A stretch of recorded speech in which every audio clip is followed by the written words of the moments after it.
Oh boy, oh boy, oh boy. UFC 314 took place last night. Paddy Pimblett silences critics. Volkanovski gets the fucking belt back, baby. Let's go. Yair Rodriguez beats beats Pitbull. Bryce Mitchell gets his ass whooped, and Dominic Reyes gets a KO. Oh! UFC 314 was fucking incredible, okay? That was an incredible card. We need more like that. We need more good shit like that. Okay, we need more. Let's start with Reyes. Okay, we'll start with Reyes. I don't want to spend too much on this fight simply because we all want to talk about the other fights, but Dominic Reyes looked good. There wasn't really much to say. Nice first round KO against Krylov. Very impressive. He's going to look up those rankings now, and I wouldn't be totally mad against like a Blachowicz rematch. That was obviously for the belt.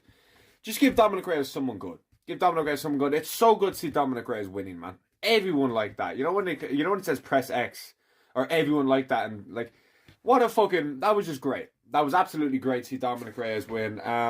Look sharp, got a KO as well, which is fucking great. And who knows? Maybe Dominic Reyes makes like just a mad run for everything and everyone now, and he just goes after everyone. But yeah, fucking let's go. Let's go, Dominic Reyes. Next up, Bryce Mitchell. So, as everyone know, not everyone, but like if you watch this channel, then you will know I picked Bryce Mitchell to beat Gene Silva, along with a lot of other people, and fuck me, was I horribly wrong. So I honestly thought that the story was too good to be true. I was like, this is a different level of momentum and eyes on the sport on Bryce Mitchell, and he just gassed out. I think Gene Silva was very sharp in the striking. Like Gene Silva looked fucking good in moments though. There were so many moments where I was like, stop playing with your food, man. I know it's a dog reference because, Silva was barking and shit. And when Bryce said the press conference, like, I put a lot of dogs down on Mad Day. That was a cold moment, man. That was an absolutely cold moment. But Gene Silva looked good, but I felt like Gene Silva could have got Bryce Mitchell out there on the feet. Sometimes the first round was quite close. Gene Silva's takedown defense held up fucking fantastically. Was very, very impressed. Very surprised that Bryce didn't have any success at all with the grappling in this fight. But I felt like Bryce's takedowns, the actual input that he was putting into them and the effort was quite shit. Like he didn't really look like, I need to get this takedown, because he was doing quite well in the first round on the feet. Actually, he was doing very well in the first round on the feet. I thought Bryce was doing very well, and nice kicks. There was a stage where I was like, okay, this is kind of turning into a bit of a low kick game. I feel like when Bryce started to slow down, I felt like that's when he kind of felt the leg kicks. I kind of felt like he was desperate for takedowns. Before, he was quite comfortable on the feet and he was finding range and was having success. But then I kind of felt like Gene Silva's low kicks were adding up. He was doing very well with the body kicks as well. Bryce Mitchell's a fucking gimp. Like, he refused to touch gloves with Gene Silva as well. I thought that was just fucking stupid, to be honest with you. It was like, at least they touch gloves. Like, what are you doing? But, he made him pay. He was touching the fucking tap button by the end of it, let me tell you that much. And Gene Silva picked it up then in the second. And he got the submission, man. Gene Silva looked fucking good in this fight. This was a very good card for featherweights, because we had the main event, which is Volkanovski. He's got the belt back. Let's go. And had Yair, Pitbull. And then this fight was there as well. And Aaron Pico's now in the UFC, but he's not fighting Movsar Evloev. It was during. I'll get onto that. But I thought Bryce Mitchell just let me down in this fight as regards my pick, because his takedowns offensively were fucking shit. Okay? I don't know how Bryce Mitchell was doing better on the feet than he was in the grappling, because Gene Silva just looked like, I thought Gene Silva was just playing with his food for fucking age. I was like, man, if you just press here and actually put it on him, you can get him out of here, because Bryce was slowing down. Okay? And I know Gene Silva would probably be like, I wanted to make an example out of him and I wanted to do this, wanted to do that. He ended up getting the finish, so I can't say too much. Via submission as well, which was banging. But Gene Silva definitely got close with a few guillotines as well. He got like a few just kind of close guillotines where I was like, oh shit, because there was one where he was like, he was posturing up and he had Bryce as well, and I was like, shit, that could be in. But I don't know, I was just kind of thought Bryce was going to do a lot better than that. He just wasn't spamming the takedowns. I feel like if he was getting these kind of early takedowns like Charles Jourdain did, of just constantly pressing, or not Orbi and X, whatever it is, to take people down in the UFC game, if he kept doing that, he would have had success in draining Gene Silva's gas tank to where some of those shots probably wouldn't have been effective, and maybe the grip wouldn't have been as strong for Gene Silva later on in the fight when he had those guillotines and he had those kind of D'Arce chokes and stuff like that. That was it. He was going for D'Arce chokes as well, I'm pretty sure, and he just kind of looked a bit mid, and I was really kind of disappointed in Bryce because I felt like he could have won that fight, but Gene Silva proved me wrong in that fight. What's next for both of them? I think Bryce needs to go back to the unranked featherweights. I remember he was booked against Jonathan Pierce. Someone like that outside of the rankings. I wouldn't mind seeing Bryce Mitchell and Nathaniel Wood. That could be an interesting fight. You could do that at a co-main event in England during the summer. Not during the summer, actually, because Bryce will take some time. But do that. Do that. Why not just do that? Bryce Mitchell versus Nathaniel Wood. I'm here for it. It's a good fight. I like that fight. And yeah, I'm sure if it's a fan-friendly fight, I would love to see that. Gene Silva. I could see them doing Gene Silva, Arnold Allen. I wouldn't like that because Arnold Allen was one of my favourite fighters in the sport. But I feel like he's very good and be able to get a range from Gene Silva. But Gene Silva's fucking crispy on the feet. That's a good fight. I wouldn't be surprised if they even give him Movzar. To be honest with you, like give him Movzar. Actually, fucking give him Aljamain Sterling's there as well. That's kind of like a progression onto the guys that can grapple. Like we saw him do well against Bryce Mitchell's grappling, and I considered Bryce Mitchell a very, very good grappler. But then you get starched by Gene Silva, and like your grappling didn't look good at all.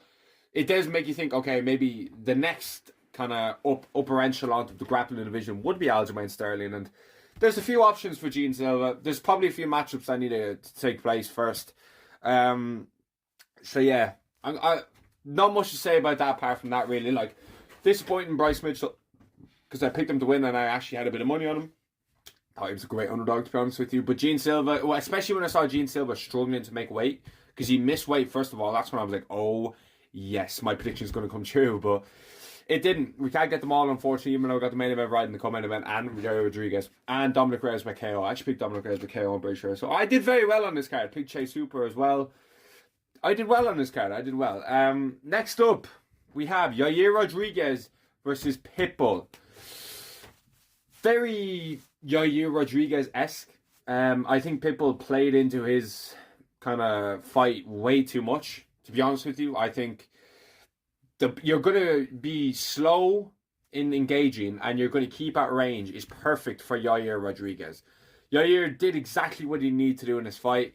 He dropped Pitbull as well. Pitbull nearly got him on an armbar as well, which was pretty insane. But Yair did very well in this fight. He kept at range. He knew when to get in the pocket. He had Pitbull hurt a few times.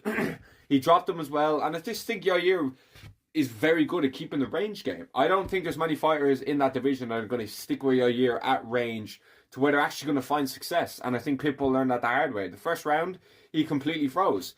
But that's the thing, like, I've said this all along. I said this in my Aaron Pico video. I said this in my preview video. I said it when it was first announced, that Bellator is not the UFC. It is not the UFC, and it never will be. Yair Rodriguez isn't even a top 3 featherweight. Okay, he's lost to, like, Volk. He's lost to Max Holloway. Do you know what I mean? Like, he lost to Brian Ortega.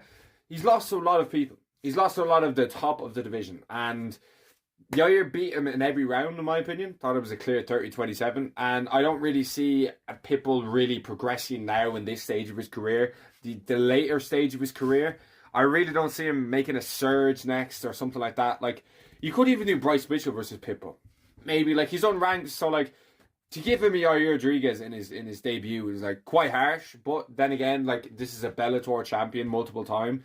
And he's been at the top of Bellator for fucking years. And you saw the difference in skill. Difference in stage. Everything about the UFC is different. Absolutely every single part of the UFC is different. And these Bellator people are not on the UFC level. Okay? There's not a single Bellator champion that is going to beat the UFC current champion. It doesn't exist. Get that out of your fucking skull. No matter what these hardcore fans say or whatever, you know what I mean? Like, I think that's such a fucking stupid thing to say. Some people will say, oh, I think this champion beats the UFC champion. They're just saying that to act like they know what they're talking about. You're chatting fucking shit. No, they won't. It's fucking B leagues for a fucking reason, okay? And that's just a fact. Okay, stop chatting absolute shit. These guys aren't the level of the UFC. They're world-class fighters. They're absolutely top athletes, but they're not UFC top 5 material. They're not UFC champions. They're Bellator champions for a reason. And yeah, I mean that's what I gotta say about Pitbull. But Yair looked good. Now there's only one fight to make at featherweight. It's Lopez versus Yair. Okay, these guys were going at it during the press conference. Lopez lost. Yair won. You don't make any other fight. You make that at the end of the summer. Yair didn't take too much damage. Lopez just went 5 rounds and did take a quite good bit of damage. So he could need a bit of time off. But get that booked this year for sure. September even. Put that in the main event in fucking anywhere. That's an absolute banger fight. And they don't like each other. Okay, they don't like each other, which is I didn't expect that, to be honest with you. Like I thought Yair and Lopez would be like, it's whatever, who cares? But they were going at it in the press conference, and even after Yair seems to be like a bit of a, he just seems to be angry so many. Does anyone remember like that fight where I got ruled a no contest and Yair was going mad? Like honestly, he literally, as if when Mario eats his mushroom. That's what Yair was like. He ate his mushroom and then just got really fucking pissed. He just gets so angry as well. And sometimes he's a bit of a crybaby in the cage. Like he was telling the ref like some shit as well, and Pitbull like back of the head shots for stuff that even wasn't even bad. I was just like, man, what are you doing? Fucking fight the guy. But I do like Yair Rodriguez a lot, and I'm always gonna watch when Yair Rodriguez fights because he's so fucking entertaining. He's so good at range, and he can fucking bang. I'm not 100% into Yair Rodriguez boxing, but I'm completely into the fact that he is a complete striker in every regard. Apart from the boxing, it's a little bit like a B- tier, where I think Yair Rodriguez is just an overall A-level striker. Like if he had like A-level boxing, Yair would be S tier level, just striker. But he's not. Like he's got quite weak boxing to where Lopez might catch him, but then again, we'll get to Diego Lopez, but that's a really good fight, and I will talk about that more. But Yair Rodriguez did his thing. He did exactly what he had to do. I was quite happy with Yair in this fight. He looked good, he looked sharp, he looked at range, and he did exactly what I thought he was going to do apart from finish him. I thought he might actually get Pitbull out there, and he proves why the UFC is on top, and this guy isn't even a UFC champion, interim champion. But like, I don't think Yair Rodriguez is upper echelon. Like, I always thought they were going to do Arnold versus Yair. That's what both of them had said, but who knows what they're going to do with Arnold Allen now. And Yair just going to keep the rankings. He could fight Diego Lopez next. I think he will fight Diego Lopez next. And if he beats Diego Lopez, he might run it back with Volk as the first title defense. We'll see how. Volk will definitely want to be active. I'll get to Volk as well. We'll all get to this. So you just calm down. So yeah, great win by Yair Rodriguez. Fucking great fight to watch. This whole card was absolutely class. I fucking loved it. And on to the people's main event in some ways, depending where you are from in the world.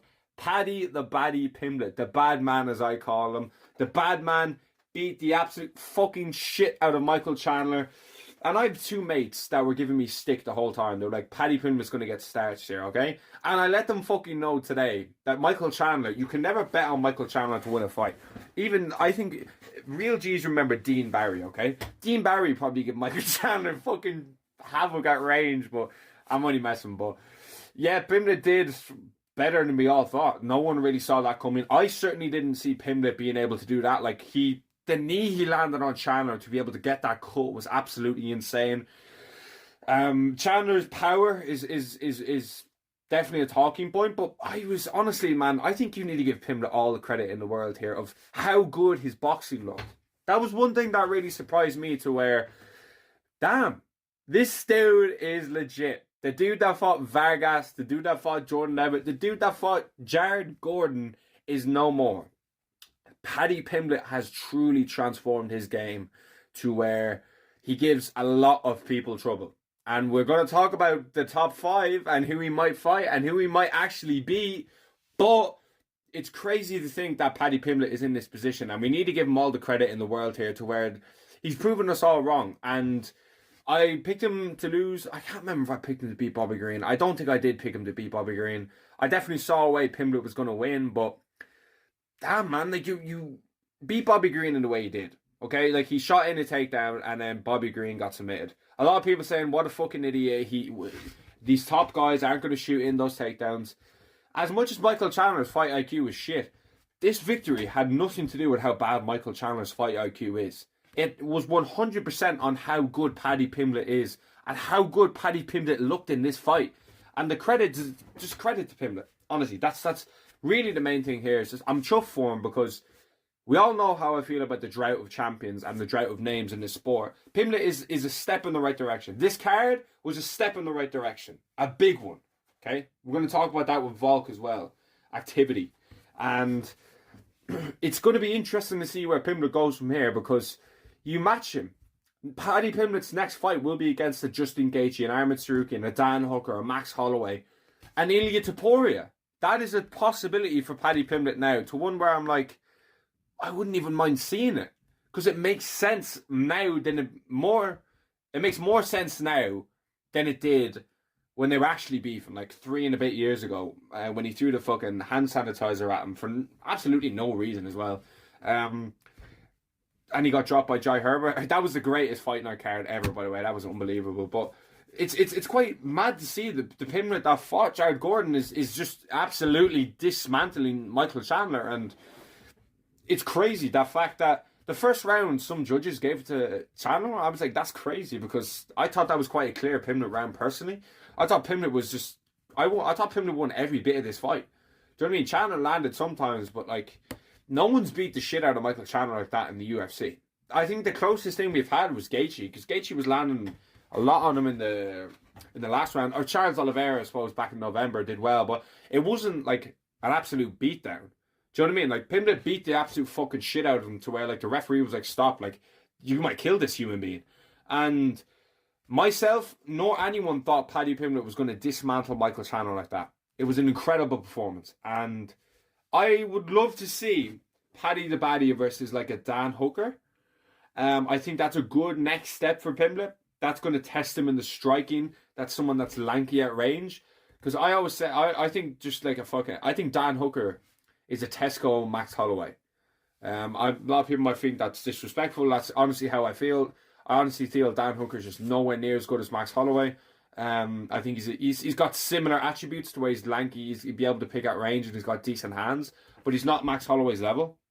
If Paddy Pimblett can go in there and do the same amount of damage that he did to Michael Chandler to fucking Dan Hooker, then we're looking at, holy shit, this dude might be legit. He might be legit. They're not going to give Pimblett a title shot. I would be extremely surprised to do that. I know Sean O'Malley beat Peter Yan, but Peter Yan was the #1 bantamweight contender in the world. Michael Chandler's got 2 wins in the UFC. I think he's lost 5 out of his last 6 or something like that, which is pretty insane to think. That this dude was nearly a champion, nearly beat a lot of people, but nearly doesn't cut it. I'm sorry,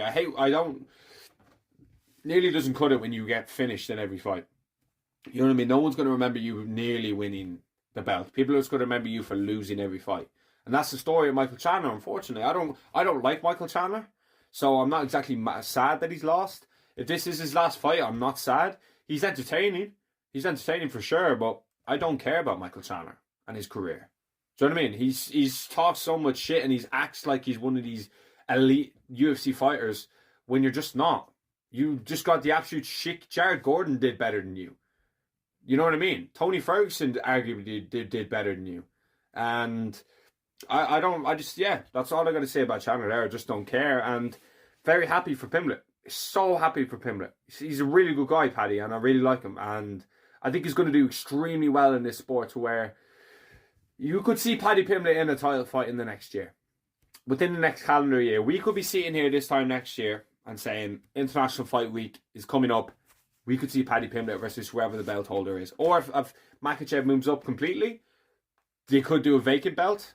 But I don't think they'll put Pimblett in there right away is what I mean. Like, if a vacant belt happens now, you'll definitely see Charles Oliveira, Arman Tsarukyan, Ilia Topuria, like two of them, whatever way you want to mix and match, they'll be the ones fighting. More than likely Ilia Arman, in my opinion. That's an absolutely incredible fight. But that's kind of the way it goes, and I'm chuffed for Pimblett. I think he's going to want to be active. I don't really see Pimblett wanting to sit out a lot. I think he's going to want to get back in there quite soon, and he didn't take much damage, so we could see Pimblett in there during the summer. end of summer, August, September. I'm here for it. Let's see him versus Dan Hooker. I know they go to Australia in August.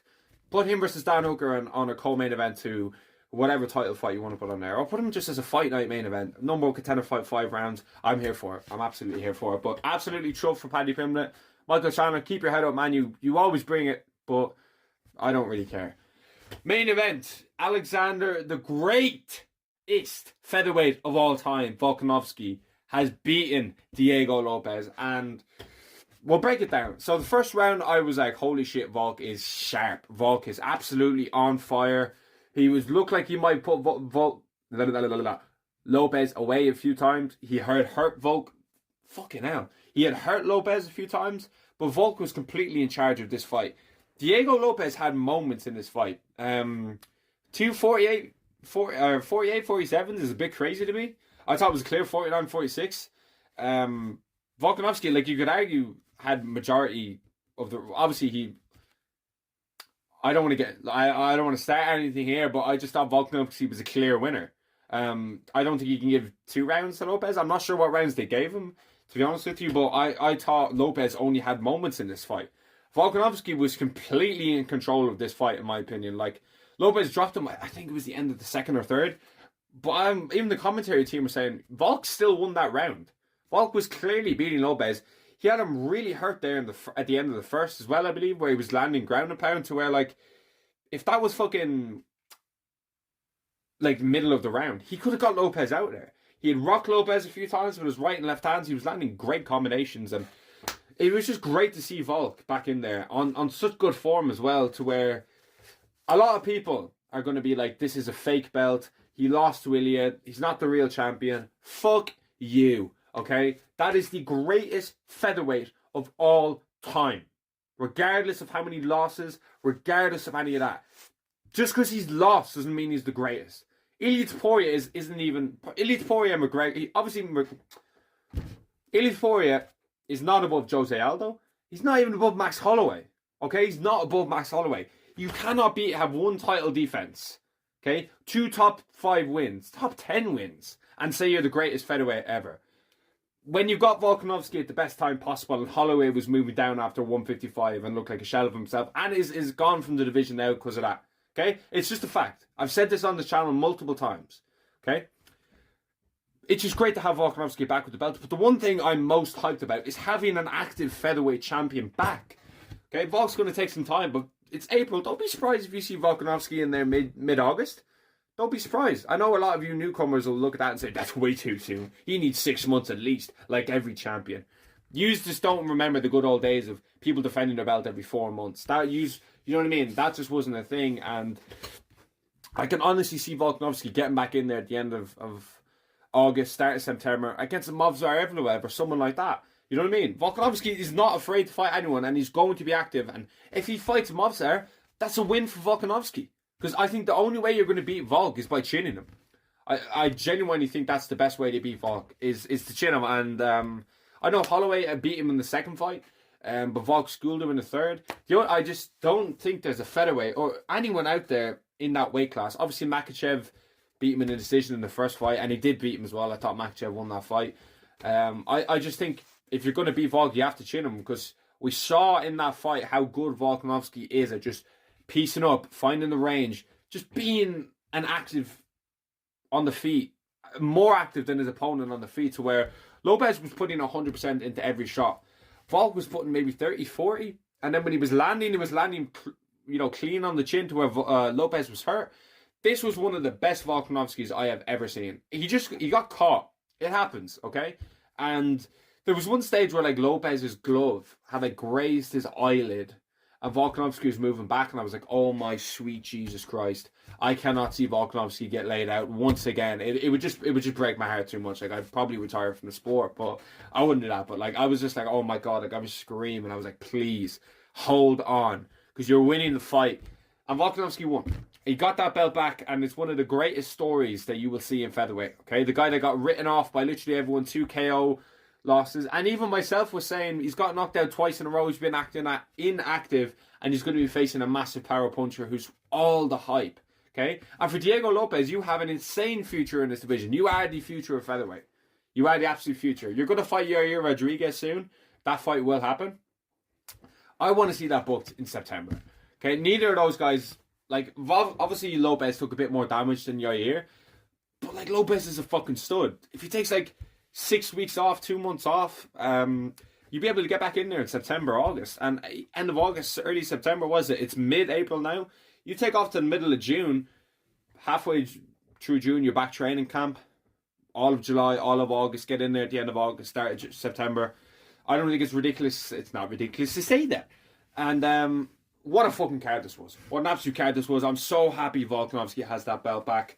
I do think it'll probably be Movsar Evloev next, because Movsar versus Pico isn't happening, and Volk will want to get in there fairly soon, especially against someone like Movsar who has no threat of chinning him. I think that's a great stylistic matchup of Volk, and I think Volk would fuck Movsar up easily, especially looking like that. Okay, this dude's getting better with age. Volk, I saw Dana White saying in the post-fight press conference, he was like, I don't remember Volk having a bad chin. Volk has a not a glass chin, but Volkanovski is very chinny. Okay, you power and you hit Volkanovski, he's gonna go down, but you have to keep Volk down because he's going to get back up. I just love Volk. How can't you love Volk? He's actually a top 5 human being of all time. Okay, he's an absolute legend. Like he looked like he was about to cry when he got the belt, and I was just like, oh my god, this is the greatest moment of all time. Volk is a top 5 human being of all time. Honestly, Volk is an absolute top 5. I will name my firstborn Volkanovski if I have to get this man the respect he deserves. And 2-time featherweight champion. Let's hope the next one is just as good as the first one, but it's going to be extremely hard to beat that. But that was my thoughts on the card. Good 9 out of 10 card, 8.5 out of 10, I'll say. Card banger, name value was there, fights delivered, and I cannot wait for the future. See what this division holds for featherweight. So thanks for watching.